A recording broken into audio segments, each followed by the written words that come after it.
പതിവ് പോലെ തന്നെ ടീംസ് എല്ലാം വീടിന്റെ ഫ്രണ്ടിൽ വന്ന് നിൽപ്പുണ്ട്. ഇന്ന് എന്ത് പറ്റിയോ എന്തോ എല്ലാമാരും നേരത്തെ എത്തിയിട്ടുണ്ട്. 11 മണി പറഞ്ഞതാ, 11:45 കഴിഞ്ഞപ്പോഴത്തേക്കും എല്ലാം എത്തി. ഇനിയിപ്പോൾ വരാനുള്ളത് മോനുമാണ്. കുറച്ചു നേരം അവനെ നോക്കി നിന്നപ്പോഴത്തേക്കും അവനും എത്തി. നേരെ വണ്ടി കയറി, വണ്ടി എടുത്തു.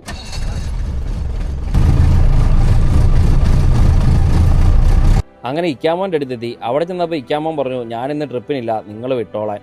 ഇനിയിപ്പോൾ നേരെ ചെന്ന് ഏൻറ്റാറ്റിൽ നിന്ന് സൽമാനെയും കൂടെ വിളിക്കണം. എന്നിട്ട് വേണം എവിടെ പോകണമെന്ന് തീരുമാനിക്കാൻ. മിക്കവാറും ഏൻറ്റിആർ ചെന്നിട്ട് അവിടുന്ന് ഇളങ്കാട് വഴി വാഗമണ് പോകാനായിരിക്കും പ്ലാന്. ഏൻറ്റിആർ എത്തിക്കഴിഞ്ഞാൽ വണ്ടി ഒതുക്കി ഇനിയിപ്പോൾ സൽമാൻ വരണം. ആ സമയം കൊണ്ട് ഇതേ ഇച്ചാപ്പൻ തൊട്ടടുത്ത കടയിൽ കയറി എന്തൊക്കെയോ വാങ്ങുന്നുണ്ട്. എന്തായാലും സൽമാൻ എത്തി. സമയം കളയാതെ അവനെയും പിടിച്ച് വണ്ടിയിൽ കയറ്റി നേരെ വണ്ടി എടുത്തു. വാഗമണ് ചെന്നിട്ട് അവിടുന്ന് വരാട്ടുമേട് പോകാന്നുള്ള തീരുമാനത്തിലായി എല്ലാവരും. അങ്ങനെ ഇളങ്കാട് എത്തി. അവിടുന്ന് നേരെ വാഗമൺ റൂട്ടിലേക്ക് കയറി. എന്തായാലും മഴയൊന്നുമില്ല, കാലാവസ്ഥ അടിപൊളിയാണ്. ഇനി നമ്മളവിടെ ചെന്ന് കഴിയുമ്പോൾ അറിയാം മഴ പെയ്യുമോ ഇല്ലയോ എന്നൊക്കെ.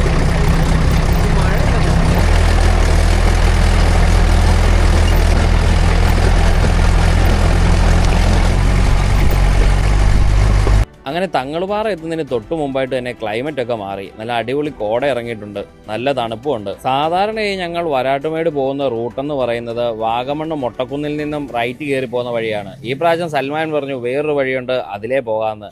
എന്നാൽ പിന്നെ അങ്ങനെ ആയിക്കോട്ടെ എന്ന് വെച്ചു. വണ്ടി നേരെ എടുത്തു. എന്തായാലും പോകുന്ന വഴിക്ക് ഒരു ചായക്കട കണ്ടു. അപ്പോഴേ പറഞ്ഞു സൈഡാക്ക്, ഒരു ചായ കുടിച്ചിട്ട് പോകാമെന്ന്. ചായ പറയുന്നതിന് മുമ്പ് അൽത്താഫൊക്കെ എടുത്ത് കടി കഴിക്കാനും തുടങ്ങി. അങ്ങനെ ചായ എത്തി. ചായയും എത്തി. അതിൻ്റെ കുറേ ബജികളും കഴിച്ച് കുറച്ചു നേരം അവിടെ അങ്ങനെ നിന്നു. അതിനുശേഷം നേരെ വണ്ടി കയറി. ഇനി നേരെ വരാട്ടുമേടിന്. അതിൻ്റെ വഴിക്ക് എന്തൊക്കെ പ്ലാന് കാണുമോ എന്തോ. ഇവിടെ എത്തി തിരിയാൻ പറഞ്ഞപ്പോഴാണ് ഞങ്ങൾക്ക് വഴി മനസ്സിലായത്. സൽമാൻ പറഞ്ഞു തന്ന വഴി എന്ന് പറഞ്ഞാൽ ബോണമി വഴി വരാട്ടുമേടിനാണ്. കറങ്ങി മൂക്കി പിടിക്കാമെന്ന് കേട്ടിട്ടില്ലേ, ആ ഒരു പരിപാടിയാണ് സൽമാൻ ഇപ്പം നമുക്ക് കാണിച്ചു തന്നത്.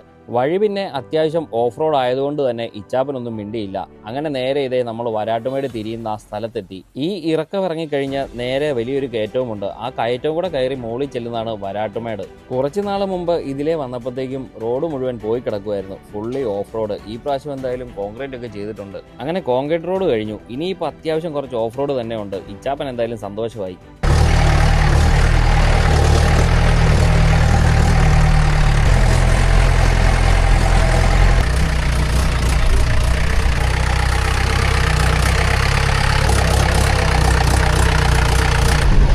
മോനെ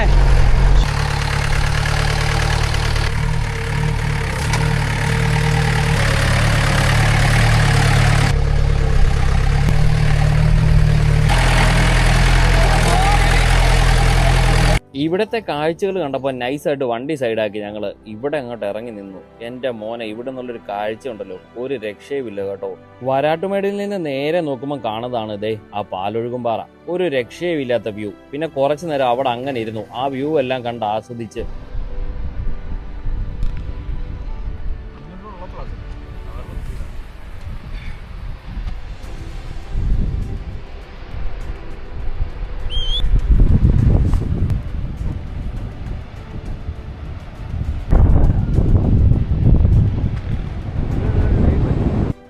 എന്ത് പറ്റിയെന്നറിയില്ല, എല്ലാവർക്കും ഇതേ നടക്കാൻ നല്ല മൂഡ്. അങ്ങനെ മുന്നോട്ട് നടക്കാൻ തുടങ്ങി. നടന്ന് വരാട്ടുമേടിൻ്റെ ഏറ്റവും ടോപ്പിലെത്തി.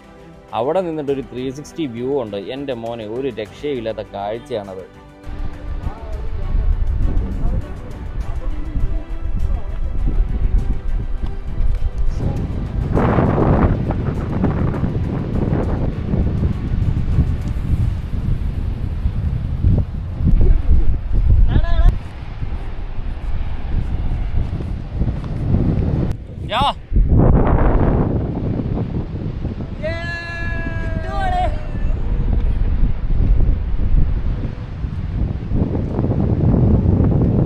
അങ്ങനെ വരാട്ടുമേടിലെ കാഴ്ചകളെല്ലാം കണ്ട് കുറേ നേരം അവിടെ നിന്ന് കേട്ടോ. ഒരു രക്ഷയുമില്ലാത്ത വൈബ് തന്നെ. കുറച്ച് നേരത്തെ വിശ്രമം കഴിഞ്ഞതിന് ശേഷം എല്ലാവരും പറഞ്ഞു വാടാ ഇനി തിരിച്ചു പോയേക്കാന്ന്. അങ്ങനെ ഞങ്ങൾ നേരെ കുന്നിറങ്ങാൻ തുടങ്ങി.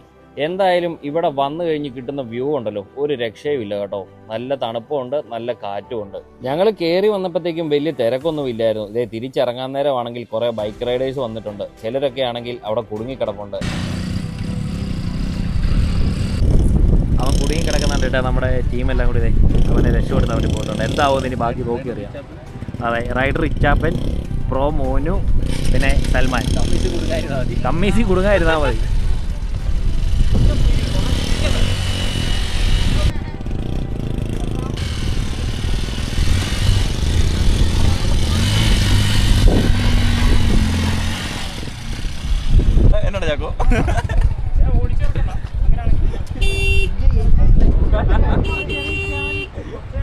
അങ്ങനെ വരാട്ടുമേടിലെ കാഴ്ചകളെല്ലാം കണ്ടതിന് ശേഷം നേരെ വണ്ടിയിൽ കയറി. ഇവിടെ നിന്ന് നേരെ വീട്ടിലോട്ട്. വഴിക്കൊന്നും വേറെ പരിപാടി പിടിക്കുന്നില്ല, നേരെ വീട്ടിൽ പോയേക്കാന്ന് പറഞ്ഞു. അങ്ങനെ വണ്ടി എടുത്തു.